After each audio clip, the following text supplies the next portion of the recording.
Californie, une femme détraque les appareils et les personnes de son entourage. Tous mes appareils se sont mis à tomber en panne. Mon ordinateur, ma télé.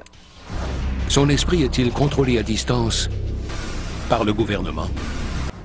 En septembre 1988, c'est le début d'un semestre à l'Université Davis de Californie et d'une nouvelle vie d'étudiante en droit pour Cheryl Welch. J'ai grandi à Sacramento, en Californie. J'ai été réceptionniste à l'hôpital Kaiser pendant 10 ans avant de faire un retour à l'école à l'Université Davis. Mais tandis qu'elle reprend les études, les choses changent. Ma vie était en train de prendre une tournure pour le moins étrange. Tout commence avec son téléphone. Au lieu d'entendre une tonalité en décrochant, j'entendais des cliquetis. Puis une longue pause et de la friture. Elle le fait vérifier, mais les bruits inhabituels continuent. Cheryl commence à se faire du souci. Mais ce n'est que le premier d'innombrables appareils qui deviennent défectueux en sa présence. Tous les appareils autour de moi se sont mis à tomber en panne. Mon ordinateur, ma télé. Son malaise s'accroît lorsqu'elle réalise que les objets ne sont pas les seuls à réagir de façon inhabituelle. Des autopatrouilles me suivaient, on lançait des pierres sur ma voiture. Quelqu'un a essayé de me faire une sortie de route, moi qui n'avais jamais fait un pas de travers ni pris de drogue. Les gens autour de moi avaient des comportements complètement déplacés. Personne ne se comportait normalement avec moi. Les gens me méprisaient, juraient contre moi et me crachaient au visage. Plus étonnant encore, de purs étrangers semblent savoir exactement tout ce qu'elle pense. Je me sentais surveillée. J'avais l'impression qu'on pouvait lire dans mes pensées. La vie personnelle de Cheryl s'effondre peu à peu, tandis que ses amis et sa famille s'éloignent. Comble de malheur, elle perd son emploi. Ma vie a été sans dessus-dessous pendant 3 ans. Malgré tous mes efforts, la situation ne faisait qu'empirer.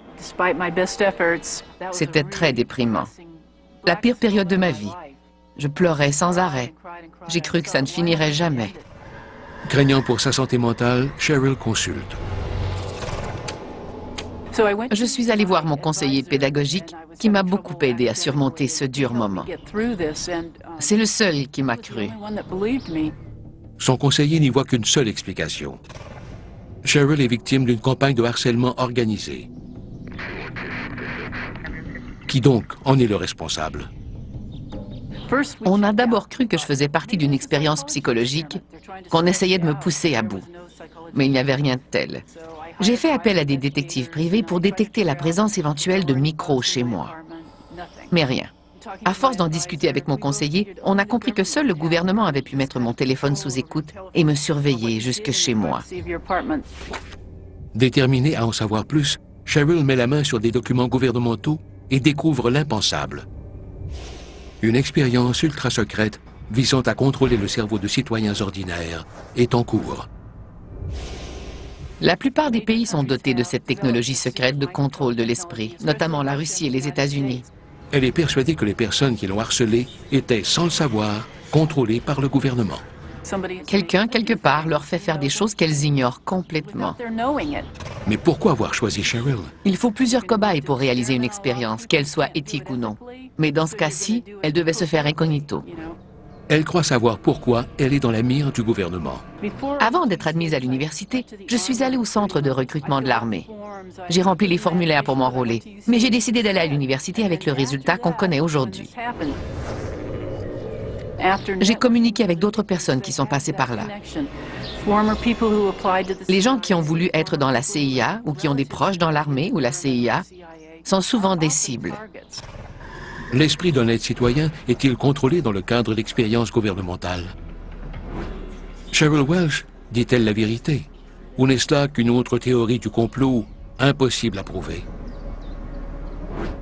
Peut-être bien, mais pas selon Nick Begich. Tout porte à croire que Cheryl Welch et les autres personnes avec qui j'en ai discuté sont les victimes d'expériences de contrôle électromagnétique de l'esprit. On n'en est plus aux bombes et aux balles. mais à l'énergie électromagnétique utilisée contre les êtres humains. La plus grande révolution militaire depuis l'invention de la poudre à canon. Nick Begich est spécialiste du contrôle de l'esprit par le gouvernement. Il est persuadé que le Pentagone dispose d'une technologie digne de la science-fiction lui permettant d'implanter de l'information directement dans le cerveau humain. Notre gouvernement s'intéressait déjà à la façon de modifier le comportement humain lors de la guerre de Corée. Dans une publication sur les conflits de faible intensité et la technologie moderne, un chapitre entier était consacré aux armes électromagnétiques capables non seulement de rendre les victimes inaptes, mais aussi de stimuler certaines activités dans leur cerveau. Mais comment? Le projet HARP sur les hautes fréquences est un programme conjoint de l'armée de l'air et de la marine américaine. Il est basé en Alaska, dans un énorme champ d'antennes émettant des radiofréquences. Les antennes du programme HARP émettent de puissants signaux radio dans l'ionosphère afin de mesurer leurs effets sur les communications sans fil. Selon Nick Begich, les antennes serviraient aussi à un dessein autrement plus sinistre. Le projet HARP a des ramifications dans deux domaines particulièrement préoccupants. La modification des conditions météo et les effets sur les êtres humains.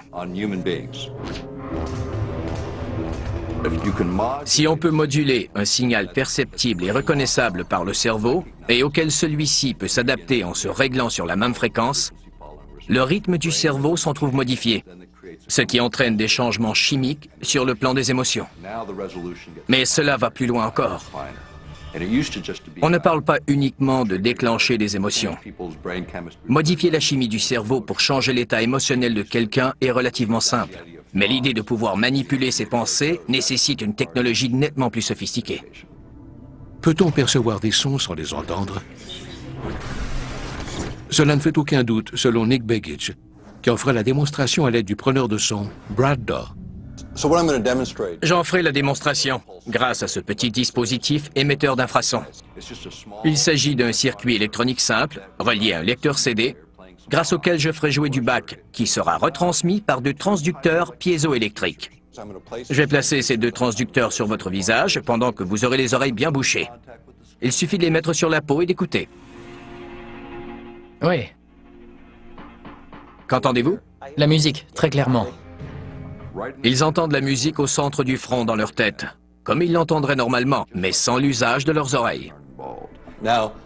Si j'enlève celui-ci, et que vous tenez l'autre d'une main, vous verrez que le courant passe toujours. Il suffit que je vous touche le front ou la peau n'importe où ailleurs. Le courant passe dans nos deux corps, mais le signal et le volume restent constants. Même sans les oreilles, j'entendais clairement la musique à l'intérieur de ma tête.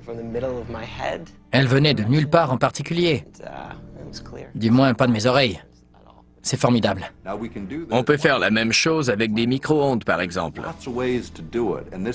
Cette démonstration ne fait qu'illustrer simplement le principe, pour que les gens comprennent jusqu'où on peut aller.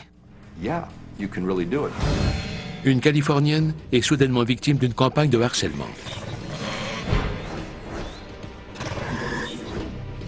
Le psychologue clinicien J. Ryan Fuller ne croit pas que l'expérience de Cheryl relève du complot, mais plutôt de la maladie mentale.